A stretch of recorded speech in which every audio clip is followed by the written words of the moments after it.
Un élevage intensif est en projet en Creuse. Est-ce qu'il y aura des antibiotiques ou pas pour ces animaux? Colle pas avec mes convictions. Pour exploiter un millier de cochons et mettre en péril un grand lac. C'est pas ça le dynamisme agricole qu'on souhaite pour le territoire. On est allé sur place. Combien de mètres carrés par porc? En fonction du projet, on sera entre 0,8 et 1 mètre carré par porc. On se trouve exactement à l'endroit où le projet d'usine industrielle de Pochon a été initié. Deux frères reprennent l'exploitation familiale et installeront le bâtiment juste derrière moi. Cette usine sera similaire à celle initiée par Novoport. On a décidé de porter plainte contre Novoport. Élevage insalubre. Cadavres de truies gisant plusieurs jours dans les enclos. Animaux déplacés à coups de bâton. La liste des horreurs est longue. Nous serons sur une exploitation de 1200 cochons, dont 400 porcelets et 800 truies, réunis dans un bâtiment de 1000 m², où les animaux ne verront jamais la lumière du jour. Les riverains et les élus s'inquiètent notamment sur le lac touristique de Vassilières. Le territoire, au niveau agricole, il est déjà hyper dynamique. D'une part, c'est pas ça le dynamisme agricole qu'on souhaite pour le territoire. D'une autre part, a priori, on n'a pas besoin de ce genre de méga projets pour qu'il y ait un réel dynamisme au niveau agricole sur le territoire. Ça pose effectivement les questions plus globalement du modèle agricole qu'on souhaite et de la dépendance des paysans. Si c'est une solution, c'est qu'il y a un problème de fond, c'est qu'il y a un problème de modèle agricole, de viabilité de nos modèles agricoles. Je voulais savoir où est passé le bien-être animal au niveau des problématiques. C'est pas du tout entendu dans la liste. Et peut-être simplement pas évoqué parce qu'aujourd'hui, les choses sont faites correctement. Tenez-vous bien, ce projet a été initié par la coopérative agricole Sirio, coopérative qui a déjà été dénoncée par L214 pour maltraitance animale, mise à mort par percussion de la boîte crânienne, castration à vif, codectomie à vif. Les choses sont faites correctement.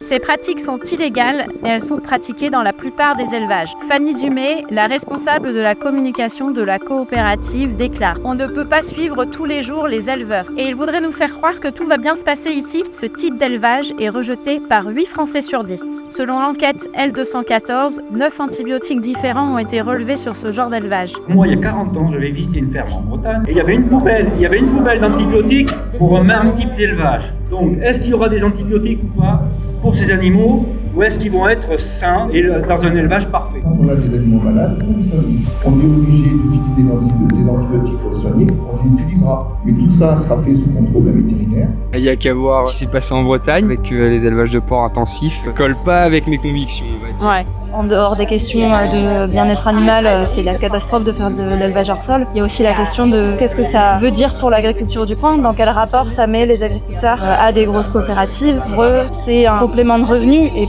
pour moi, ça c'est hyper questionnant en fait. Je vois pas comment est-ce que 1200 porcs, ça peut être juste un complément de revenu. L'élevage est l'un des polluants principaux. Émissions d'ammoniac, pollution des eaux, développement et transmission d'agents pathogènes, mais aussi des graves conséquences au niveau touristique et économique. Derrière moi se trouve, à moins d'1 kilomètre de cette future exploitation, un petit étang caché là derrière les arbres, et nous sommes à moins de 4 km du lac de En Vassilières. ce qui concerne les animaux, ils resteraient confinés sur un sol bétonné avec des caillebotis sans litière.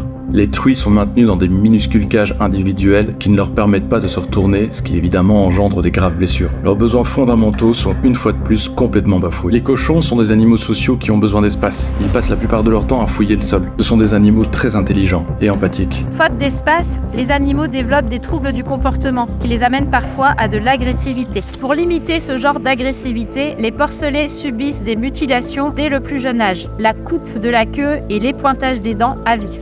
Pour de nombreuses raisons, écologie, bien-être animal, bien-être humain, bien-être des riverains, ce projet ne doit pas voir le jour. Une pétition est en ligne pour éviter ce projet.